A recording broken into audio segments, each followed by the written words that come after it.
Good afternoon and welcome. I will now proceed to give instructions for interpretation during this program. This program will be available in Spanish and English. First, I will proceed with the English instructions.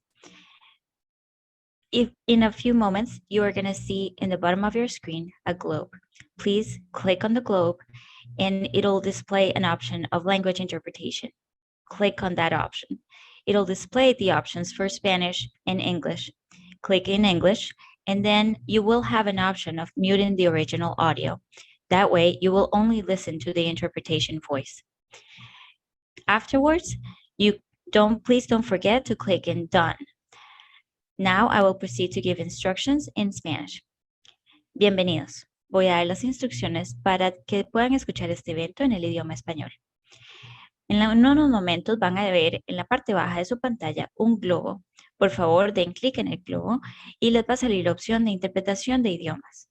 Una vez que tengan esa opción, den clic y les va a mostrar inglés o español.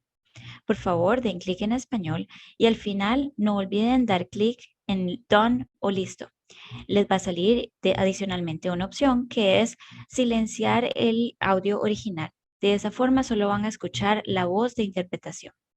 Muchas gracias y ahora le voy a pasar la palabra a Will.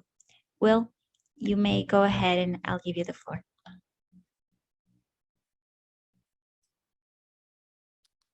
Welcome, everyone.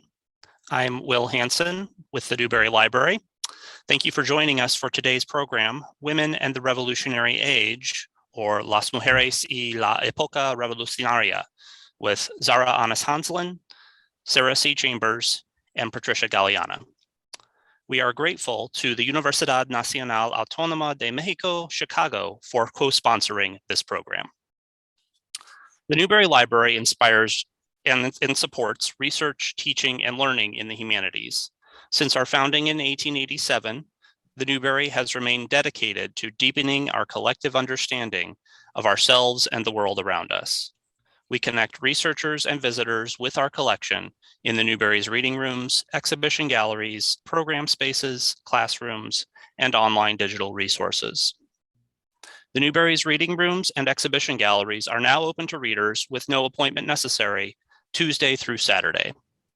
Our Rosenberg Bookshop is open Wednesday through Saturday, and you can shop online at any time.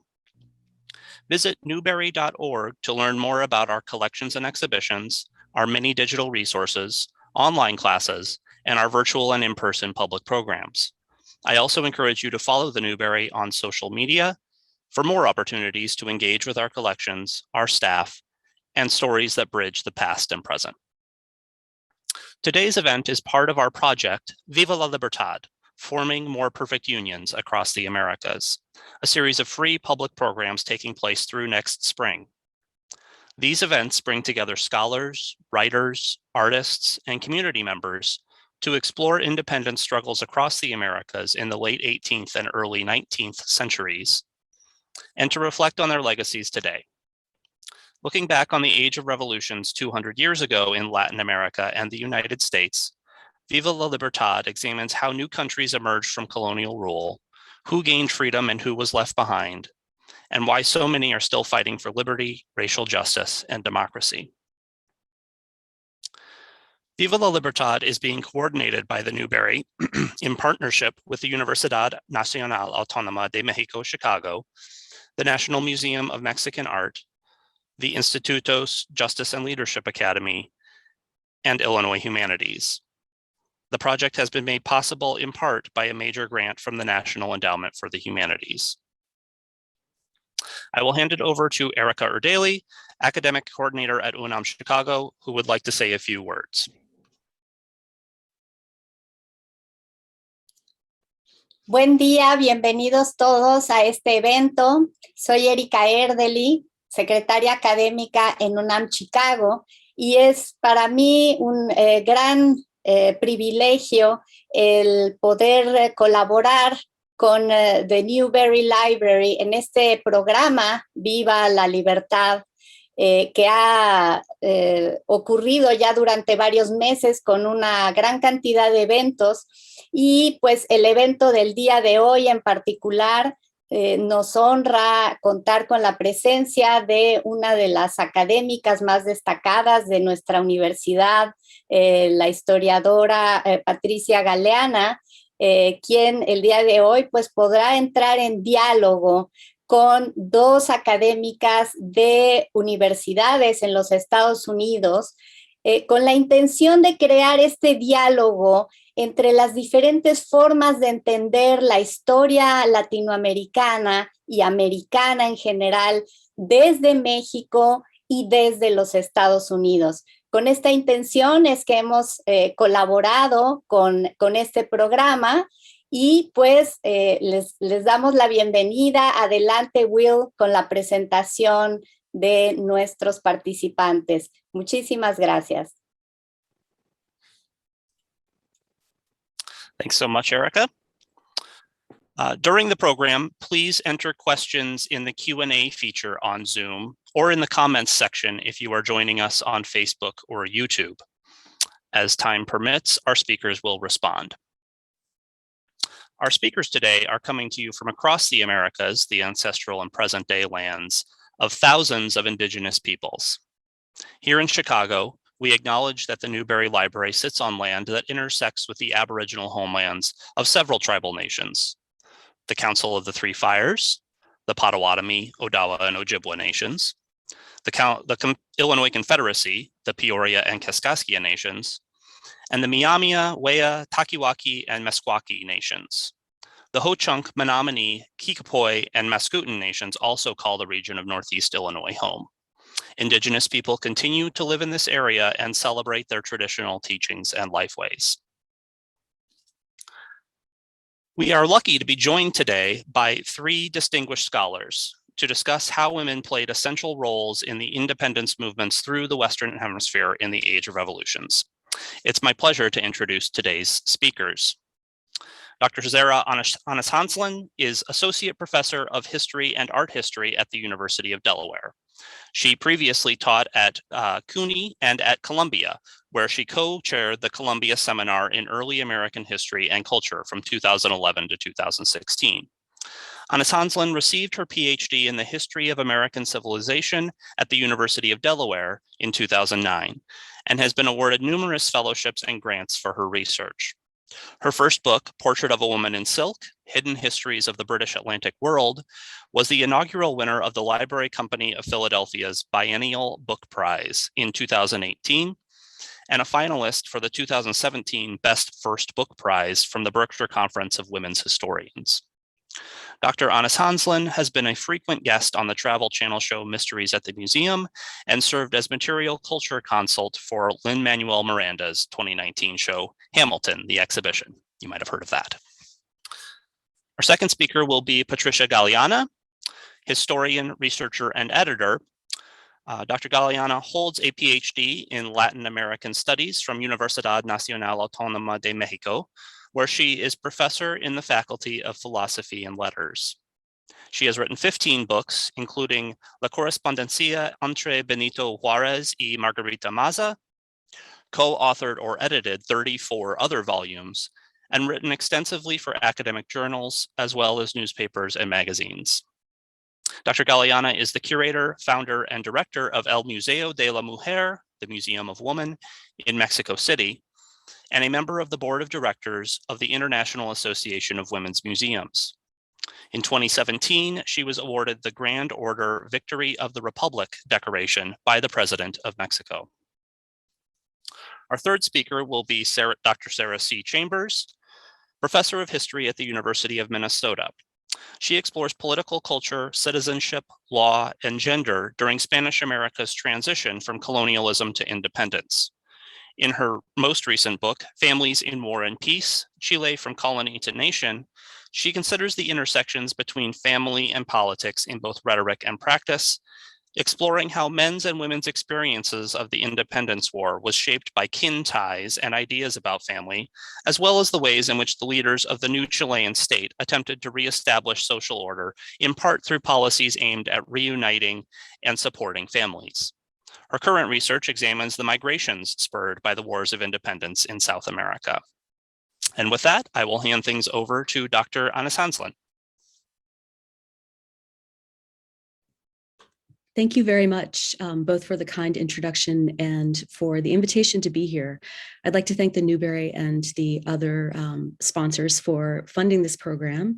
Funding the humanities is vitally important always, but I think now more than ever. So I'm delighted to be part of a public program that also happens to be transnational, hemispheric, and bilingual. And I wish I could say more than gracias in Spanish to you today, but I'm very pleased there's a translator here to make this a truly international experience.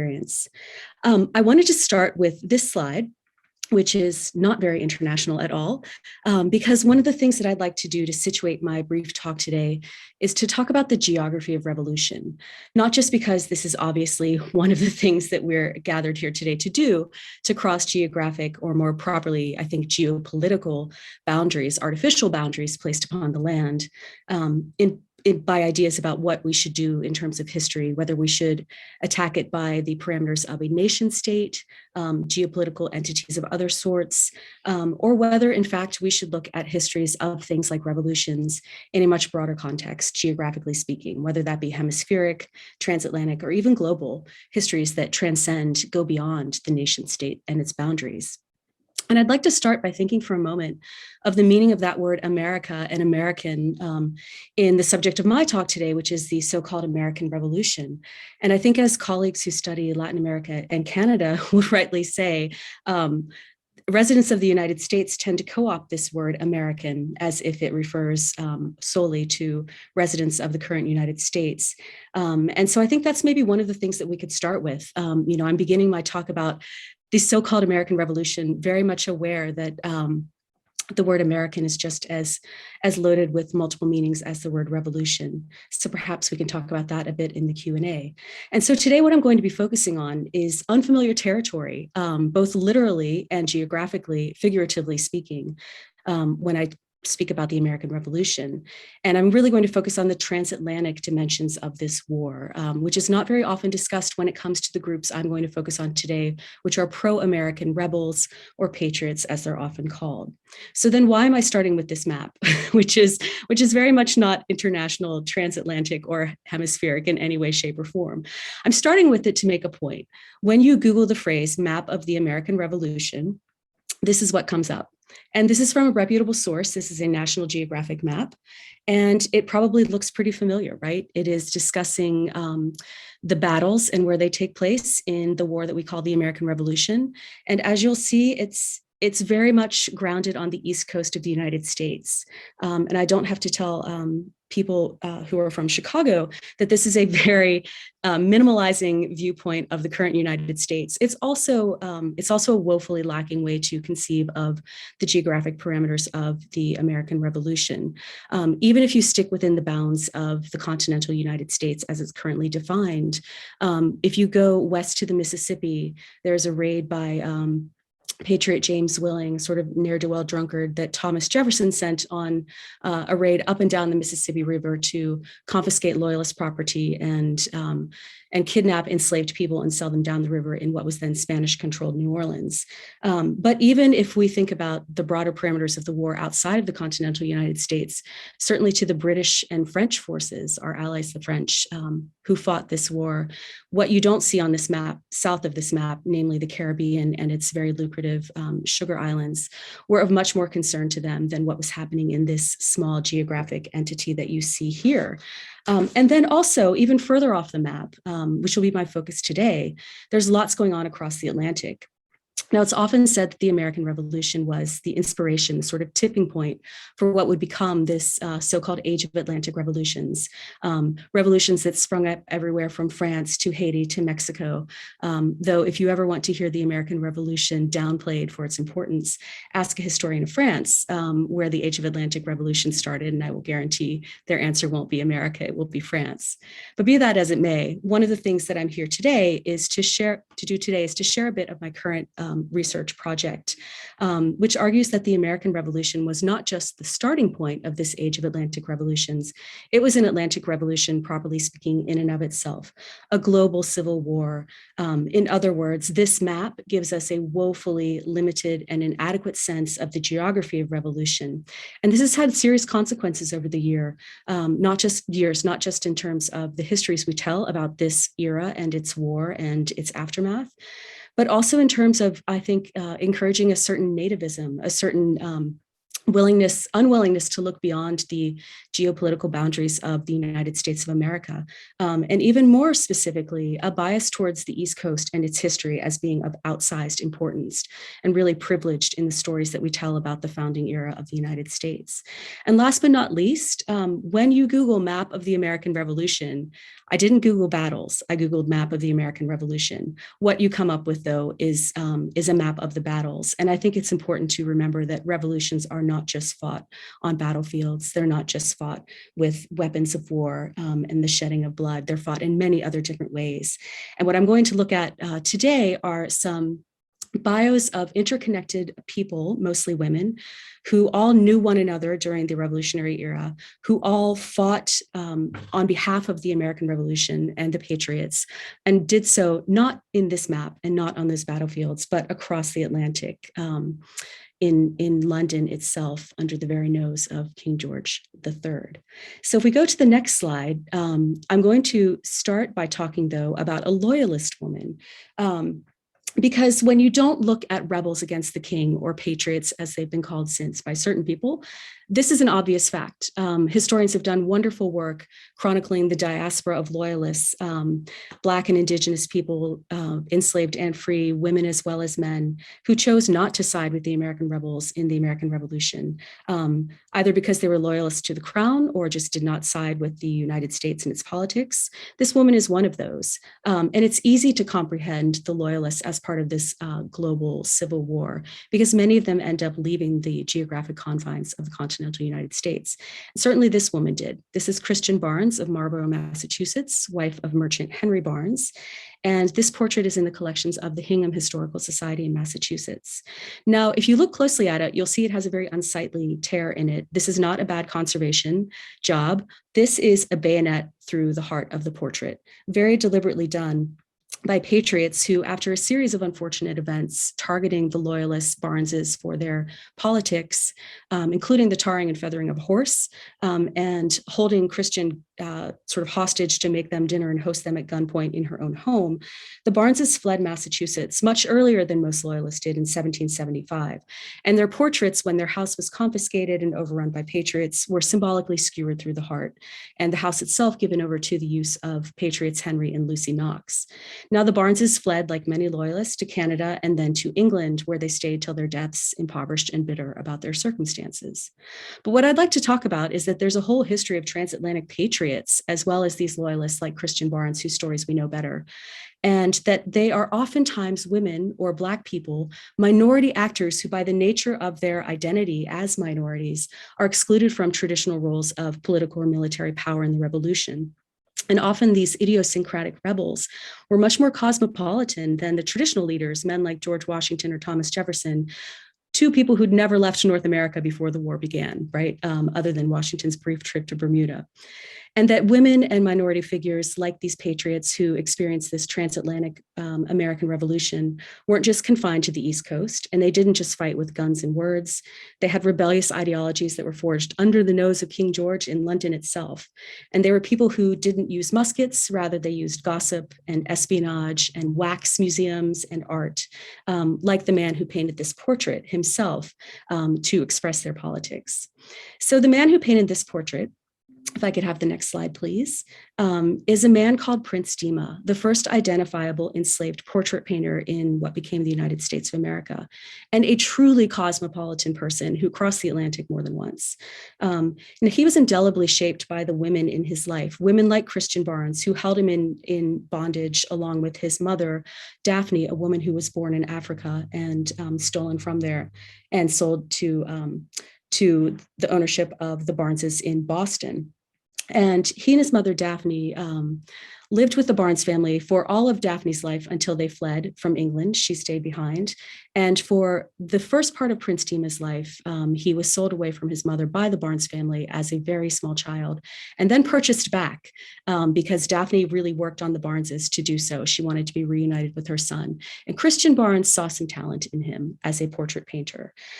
So much so that in 1771, the Barneses, with a lot of encouragement from Prince's mother, Daphne, sent him to London to train with prize-winning British artist Robert Edge Pine, himself rumored to be of African descent, who was a sort of irascibly egalitarian man with 5 daughters, 4 of whom were painters, who got in trouble during the American Revolution for his anti-British, pro-American art published as prints as well as paintings. And the painting on the left is by him, and it's of Britain's first woman historian, a very radically pro-American thinker herself, Catherine Macaulay. Now, he also was the person who trained Prince Dima when Prince Dima was in London.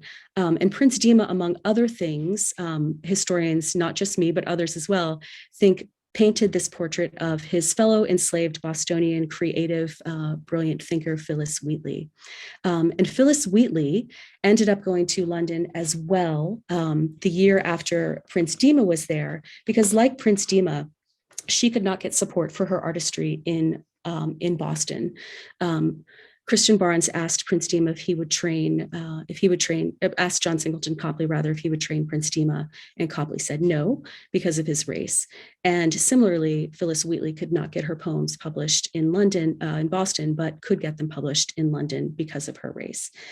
Now, these two are a fascinating pair to consider together.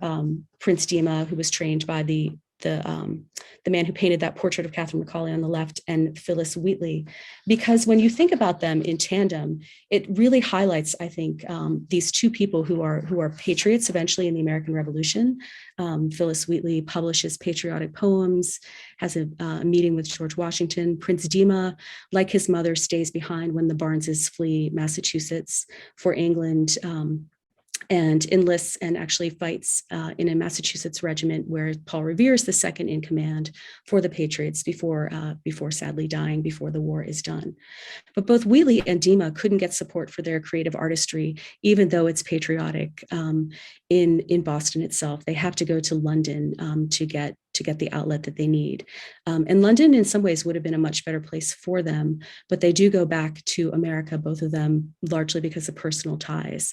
And I think that they're two really poignant examples of the fact that Black patriots like Wheatley and Dima are so much more cosmopolitan, so much better traveled, have so much more potential genius in some ways than a lot of the white men that we celebrate as founders. And yet they both died very impoverished and unable to practice, for practical reasons, the art that they wanted to in America.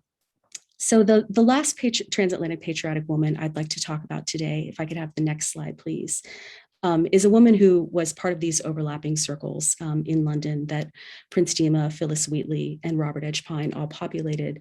And that's this woman here, Patience Wright, whom you see in another portrait by Robert Edge Pine at the National Portrait Gallery in Washington, D.C. And you see here that she is posed with a sort of amorphous something on her lap under her gauzy apron. And this is because she was America's first Euro-American born woman sculptor, and she sculpted in wax. And she was famous in London, where she moved the year right before Phillis Wheatley came, 1 year after Prince Dima, 1 year before Phillis Wheatley. She became famous for her very theatrical way of sculpting wax heads. She would mold them under her skirts and then whip them out fully formed as if she'd given birth to them. So this shows her sort of taking a break from her idiosyncratic wax sculpting. Patience Wright came to London with the support of Benjamin Franklin, who was living there at the time in 1772. And she took London by storm. She had popular as well as royal patronage and acclaim. She modeled the heads of King George and Queen Charlotte. She also modeled a wax sculpture of Catherine Macaulay, the pro-American British historian. And she also had a wax sculpture in her very popular wax museum of Phyllis Wheatley's English patron, the Countess of Huntingdon. So in other words, all these people are connected through the art that they make and display in various and fascinating ways. And once blood begins to be shed, once the Battle of Lexington and Concord occurs in 1775, Patience Wright in London is really, her patriotism, her American patriotism is fired up. And she, according to popular gossip of the day, marched into King George and berated him to his face for the deaths of her compatriots in America. And if we go to the next slide, you can see this is a much better example of her making this head under her lap and then pulling up fully formed. This is a portrait of her in a popular London magazine of the day. After the battle, once the Lexington and Concord, once the war has begun, she turned her popular wax museum into a pro-American stage, essentially. You could go there and see figures like the one on the right, which is her only surviving full-length wax portrait. This is of William Pitt, Lord Chatham, the famous parliamentarian and pro-American British politician. She had this in her wax museum. She had statues of indigenous people in her wax museum in much the way that patriots co-opted figures of American Indians as their symbol of themselves to try to distance themselves from Britannia and from Britain. She did the same thing in her wax museum.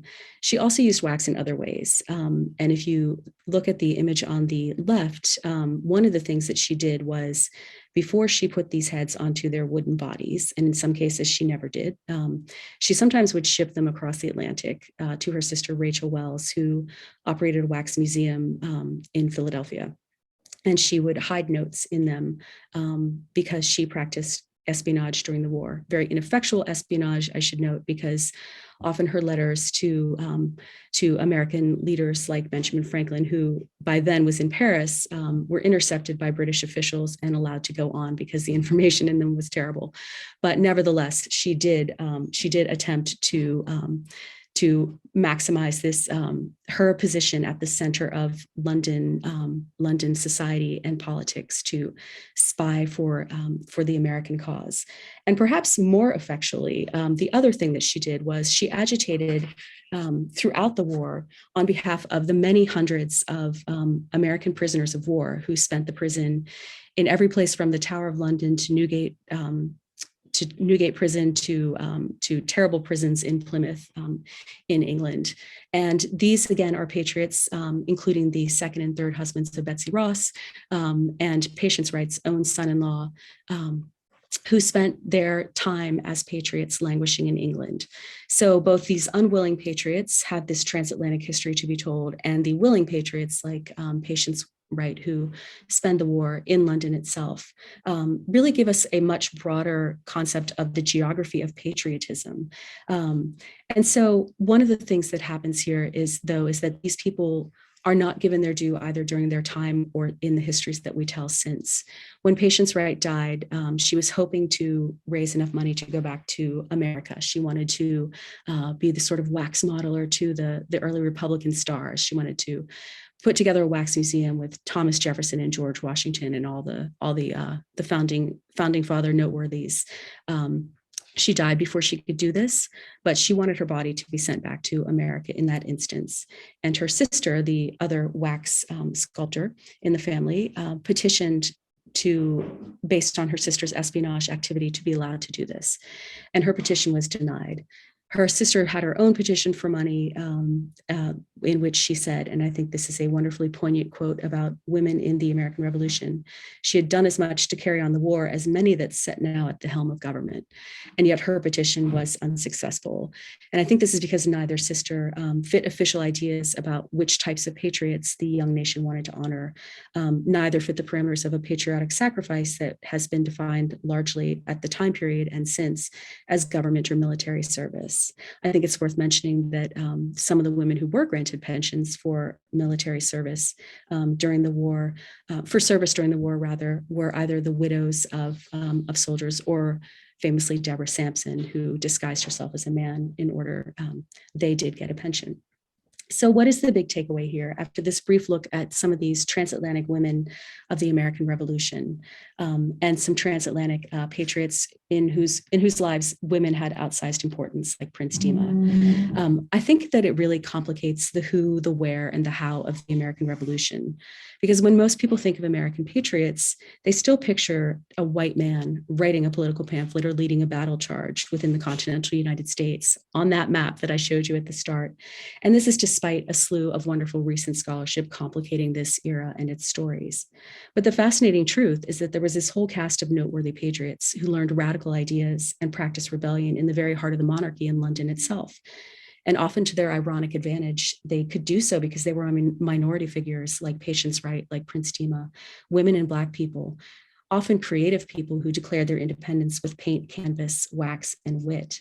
And their stories, I think, bring to life the fact that Revolutionary era America and patriotism itself, like the war, was much more cosmopolitan and expansive than many assume it to be today.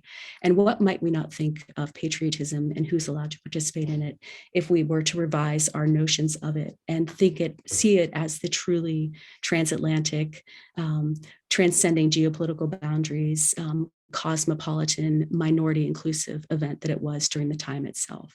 Thank you so much.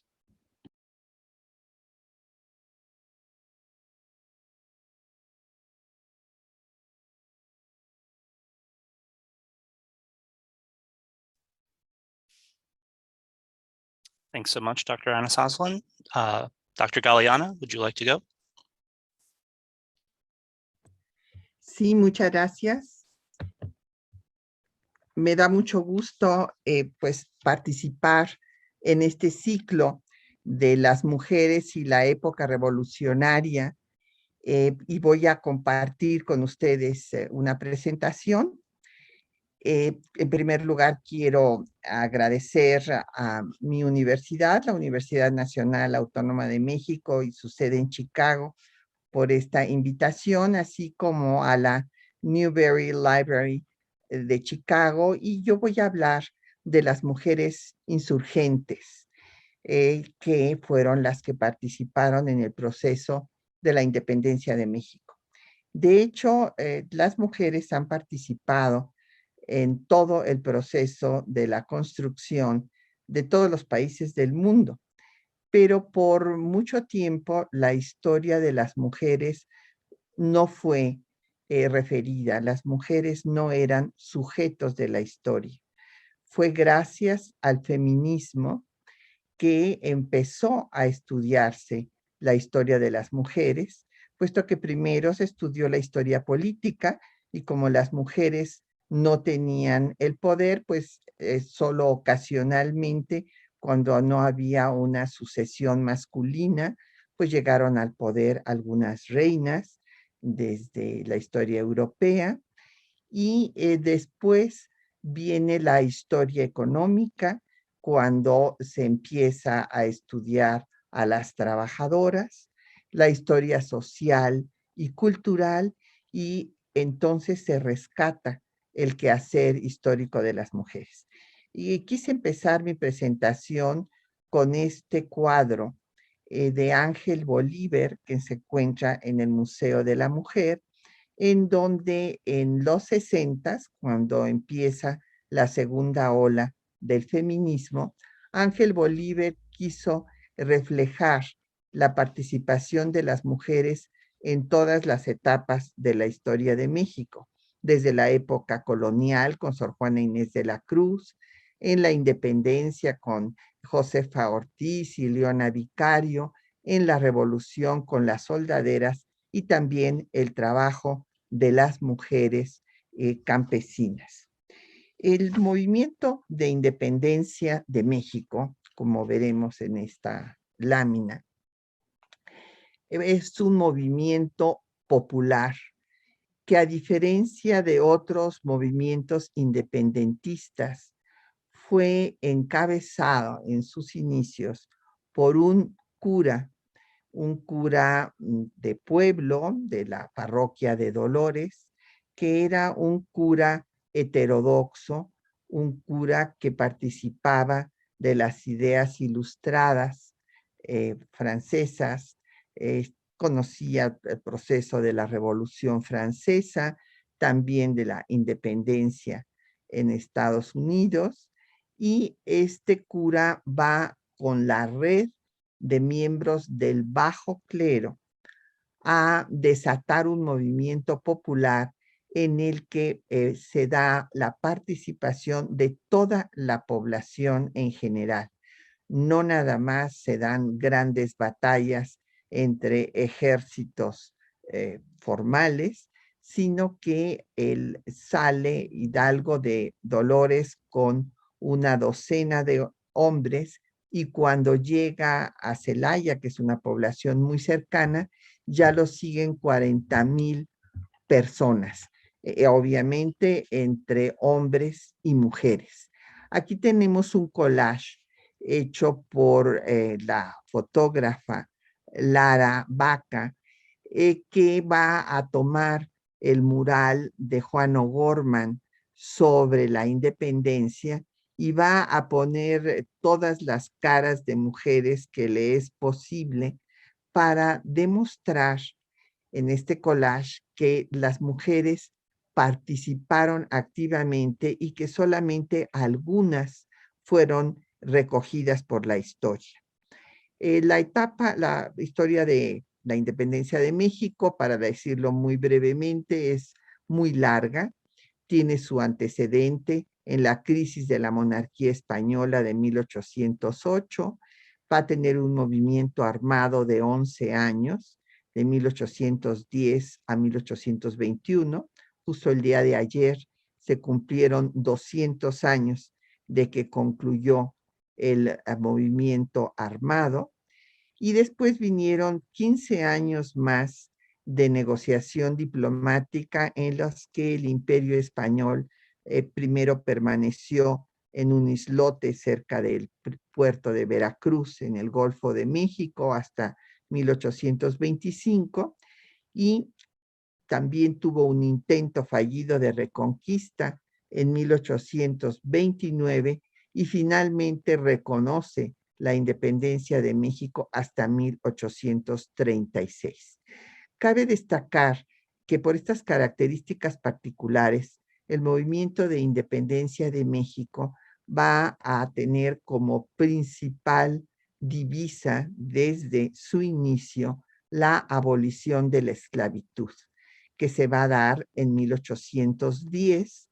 El único otro lugar donde se había abolido la esclavitud antes fue en Haití en 1804.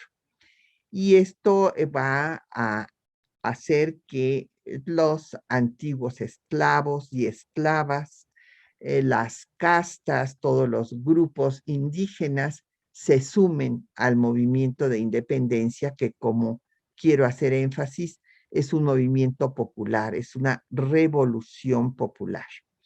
Por lo tanto, hay miles de mujeres cuyos nombres pues se han perdido en el anonimato por su dimensión, porque no hay documentos que den cuenta de su acción, pero fueron las que acompañaban a los insurgentes, los alimentaban, los curaban, pero también eran espías y correos, y algunas tomaron las armas y fueron, como lamentablemente en todas las guerras, también un botín, y muchas fueron violadas, encarceladas o ejecutadas por el ejército realista para someter a la insurgencia. Aquí está el epígrafe de una de las mujeres insurgentes que reclama su derecho a luchar por la libertad de su patria, considerando que siendo mexicana esto es una obligación. Ella fue Luisa Martínez, hizo esta declaración antes de ser ejecutada por los realistas en 1817. Sin embargo, hay algunas mujeres que fueron consignadas por los primeros cronistas, por los primeros historiadores, que dieron cuenta de la Revolución de Independencia de México. Y pues en un mundo de hombres, ellas lograron trascender.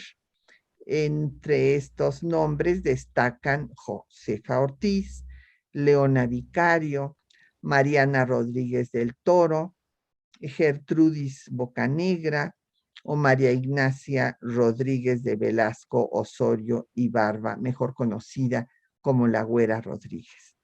Las mujeres que fueron recuperadas por la historiografía, muchas de ellas desde el tiempo en que todavía vivían, eran mujeres de élite, eran mujeres de la clase alta que abandonaron su situación privilegiada para unirse a la guerra insurgente. Y como escribe María Josefa Guilebardi en este texto, pues ellas consideraban que en la independencia ellas deberían de participar también en la toma de decisiones, puesto que como todo ser viviente, pues tenían inteligencia para ello. Hablemos de la importancia de Josefa Ortiz. Josefa Ortiz, pues fue una mujer, como decía yo, de clase alta. Estudió en el Colegio de las Vizcaínas. Es el primer colegio que se crea en la Nueva España en el siglo XVIII, en donde había una enseñanza un tanto independiente de la Iglesia Católica, y conoce a su esposo, que se va a convertir después en el corregidor de Querétaro. Perdón. Esta mujer participó activamente en las conspiraciones que se dieron cuando vino la represión al movimiento pacífico de autonomía que buscaron los criollos en 1808. Cabe destacar que la organización de la Sociedad Novohispana era una organización basada en el origen racial. Entonces, arriba de toda la pirámide social se encontraban los peninsulares.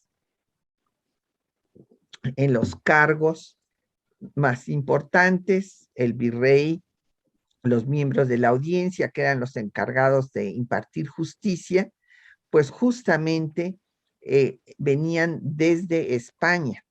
Y ahí hay que señalar, y aquí quiero hacer una mención. Puedo ir más rápido, pero es que mi antecesora, la doctora Sara, tuvo 20 minutos. Entonces, por eso estaba yo yendo con más calma.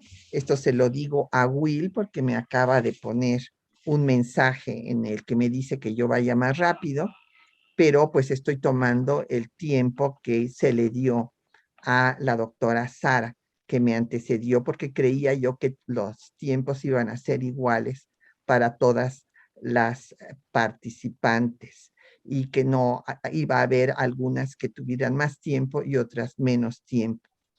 Pero pues voy a abreviar. Estaba yo tratando de explicar cuál era el proceso independentista, pero me voy a ir más rápido. Puedo hacerlo, tengo la experiencia para hablar exactamente los 7 minutos que se nos había pedido originalmente. Estaba yo señalando que Josefa Ortiz fue una mujer preparada que participó en las conspiraciones y aquí ya se pensó en que como había sido reprimido el intento pacífico de los criollos, así llamados los que nacían en el territorio mexicano, no venían de la península, y al ser reprimido, repito, este movimiento pacifista, pues entonces se planea la guerra. Y la importancia que tiene Josefa Ortiz es que logra avisar a Miguel Hidalgo de la orden de aprehensión que iba a haber en su contra. Y gracias a esto, pues pudo lograr el inicio del movimiento y no ser aprendido. Aquí les había yo puesto otro párrafo que, como ya me han cortado mi exposición, ya no voy a leer, lo podrán leer ustedes, en el que se da una denuncia pues de Beristain y Sousa, que era un clérigo importante de la época novohispana, acusando a Josefa Ortiz de que era una Ana Bolena, porque era una seductora que no perdía ocasión para hablar en contra del rey de España y a favor de la independencia. Josefa Ortiz no tuvo no quiso aceptar ningún reconocimiento en vida, y cuando ella muere, pues va a haber diversas pues declaraciones como benemérita de la patria. En Querétaro se le hace una escultura y también en la Ciudad de México. Los primeros insurgentes van a ser tomados, la siguiente por favor, van a ser ejecutados a los 4 meses de haber iniciado el movimiento. Y entonces hay una mujer que destaca porque llama a que se aprenda al virrey y se canjee su vida por la de Miguel Hidalgo. Aquí está su exhorto. Las personas que hablan español lo podrán leer. Yo ya no lo voy a leer para concluir a la brevedad. Y esta conspiración pues fue denunciada porque uno de los conspiradores temió por su vida, decidió irse a confesar y pues el cura que le confesó, violando pues el secreto que debía tener la confesión, lo denunció, y de esta forma Mariana Rodríguez del Toro fue encarcelada y estuvo encarcelada desde 1811 hasta que termina la guerra. Otra mujer destacada de las que había yo mencionado en mi introducción fue Leona Vicario. Leona Vicario colaboró, era también mujer de élite, de muchos recursos, y colaboró con la organización clandestina de los Guadalupes, donó pues sus recursos a la insurgencia, fue apresada, pero logró escapar y se unió a las huestes de Morelos, que fue el continuador, era un alumno, también cura de Hidalgo, y fue el que llevó a su culminación al movimiento de independencia e incluso dio la primera constitución al país en 1814. Leona Vicario es la heroína más reconocida. Ella no solamente destacó en su apoyo a la insurgencia, llevó la imprenta para que pudieran hacer su periódico, sino que sostuvo, terminada la independencia, una polémica con Lucas Alamán, uno de los personajes más destacados de la época, que fue varias veces ministro de Relaciones Exteriores, defendiendo a su género de pues cómo había luchado por su patria, ya que Lucas Alamán decía que las mujeres se habían incorporado a la lucha solamente por acompañar a sus maridos o a sus novios, y ella habla de los deseos de gloria y libertad que son más desinteresados en las mujeres.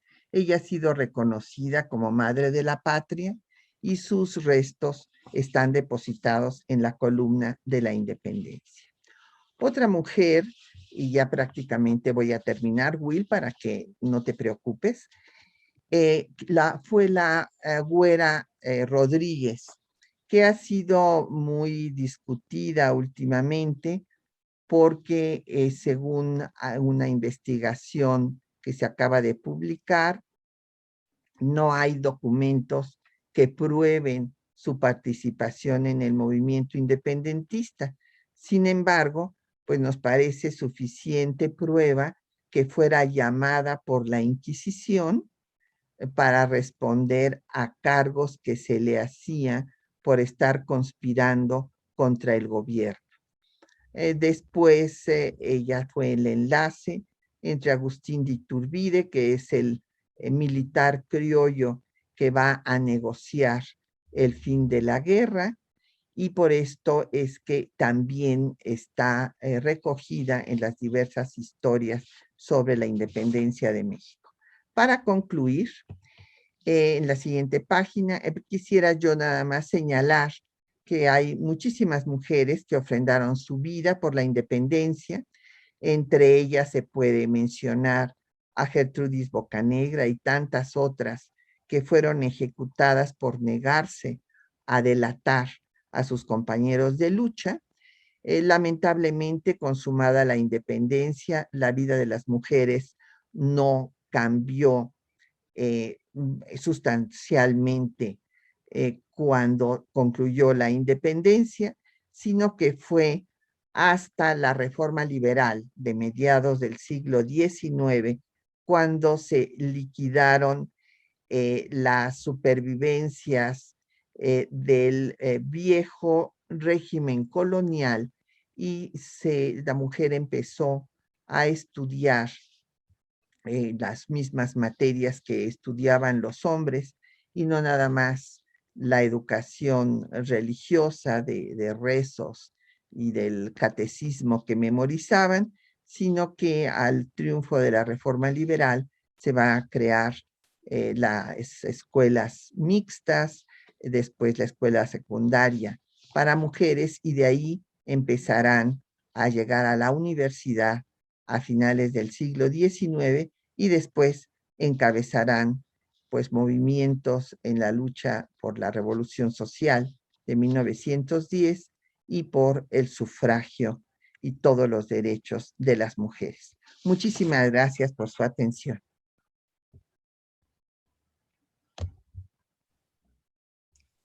Well, I'd like to thank the Newberry, UNAM, my fellow panelists, and all of you who have tuned in today. For 200 years since South American countries became independent, attention to women is usually limited to praising a few heroines. Although better than no acknowledgement at all, putting women up on a pedestal treats them as two-dimensional rather than as historical actors in their full complexity. I'll organize my remarks around the questions of, did women mobilize for reasons related to gender? Did they mobilize as women? And how did the condition of women change or not after the revolution? The wars that resulted in independence for the countries of South America took place after Napoleon's invasion of Spain provoked an imperial crisis in 1810. But revolts against the crown had been increasing since the 18th century during that age of revolution. One of the largest began in Cusco in 1780, spread for 2 years across the Andes, and was largely indigenous in composition. The rebellion is known by the name its leader took, that of the last Inca emperor executed by the Spanish 2 centuries earlier, Tupac Amaru, pictured here.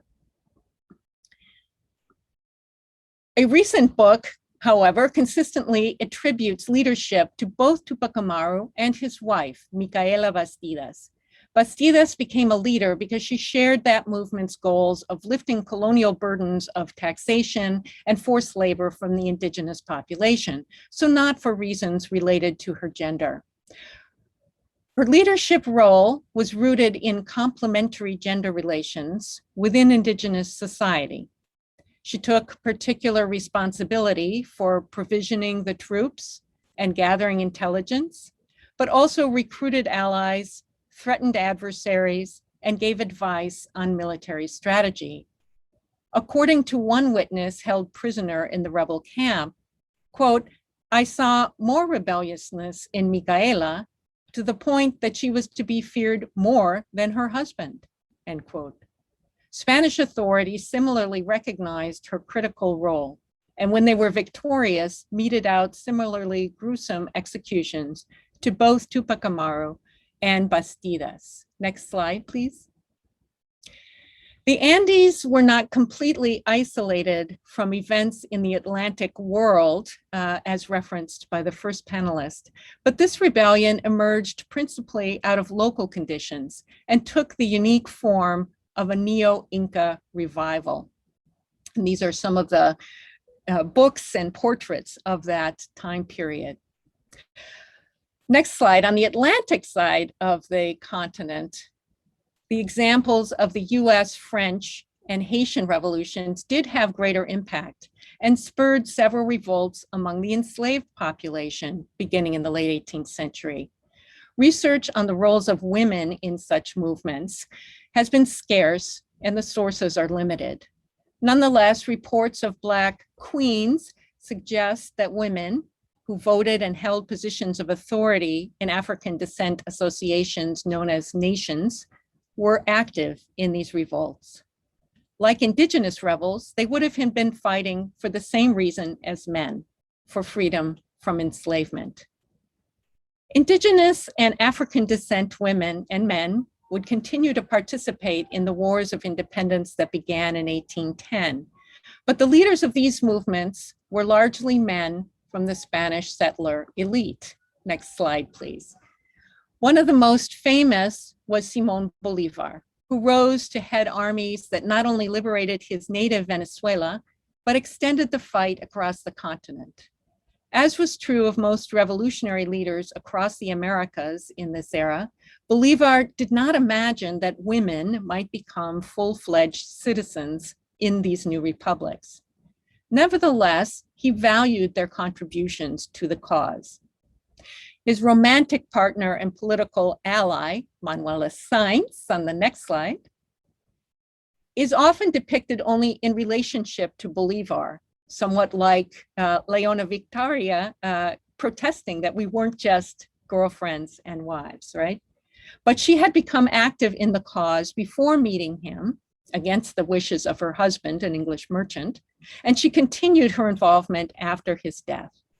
Highly regarded by others and awarded the Order of the Sun, pictured here, she built networks and alliances by hosting meetings and carrying on a prolific correspondence as she traveled throughout the territory that would become later the nations of Peru, Ecuador, and Colombia, asserting, quote, getting back to the beginning of our presentations, "My country is the continent of America." So she took that broad view of America.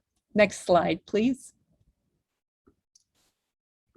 Another important woman in Bolívar's life, his eldest sister, Maria Antonia, was active on the opposite side. Despite patriot orders threatening with execution anyone who collaborated with the royalists, she protected Spaniards on her Venezuelan estate. High-ranking royal magistrates later testified to her services, indicating that her contemporaries had no qualms admitting that they benefited from her protection rather than depicting her as a vulnerable woman in need of their protection. Once independence was secured, Maria Antonia returned from exile in Spanish Cuba and reconciled with her brother. Despite their differences, for example, he advocated for the abolition of slavery while she supported its continuation, Simón relied upon her to manage his finances and for news from Venezuela while he was out on campaign across the continent. He urged her, quote, "Always send me political and all other news because what you tell me is always the most correct." Manuela Sáenz and Maria Antonia Bolívar, like other women, chose a side in the independence conflict based upon their own political views and position in the social order, not because they were fighting for rights as women. The roles they took on, however, were shaped by their gender to some degree. South American women in this era did not publish manifestos and rarely made speeches, but they were influential in social circles where ideas were discussed in salons or through correspondence. They were also critical to espionage efforts, as in Mexico. While elite women wrote letters, working class women were often the couriers. Next slide, please. Colombia's most famous heroine, seamstress Policarpa Salvarrieta, listened to conversations as she sewed dresses in royalist households and passed along the intelligence to rebel forces, an act for which she was executed. Women were also spies on the other side. Next slide. Chileans rebels prohibited the carrying of correspondence across enemy lines. And one officer declared, quote, "The enemy has sustained its espionage, inflicting incalculable evils upon the Republic by means of the women," end quote. Women's wartime contributions rarely extended to combat, next slide. But like all pre-modern armies, including the Mexican one, troops relied upon women to keep soldiers fed and clothed, as well as nurse the sick and the wounded. Most historians have portrayed women's place in Latin American society as relegated to the private sphere both before and after independence, despite their participation in those movements, which is seen as a brief blip. I see the trajectory somewhat differently. Women and men were far from equal in Latin America before independence, but they shared the status of royal subjects. And class and race were often more important than gender in determining women's status. The transition to republics, however, sharpened gender distinctions. While even some men of lower social and racial status could claim citizenship based upon their military service, all women were excluded from formal participation in politics. Women like Sáenz and Bolívar did not identify primarily with their domestic roles, but by the middle of the 19th century, women were encouraged to aspire only to be virtuous mothers, raising future citizens. Such an ideal was a demotion for elite women and impossible to live up to for most women of color. Thank you. That ends my remarks.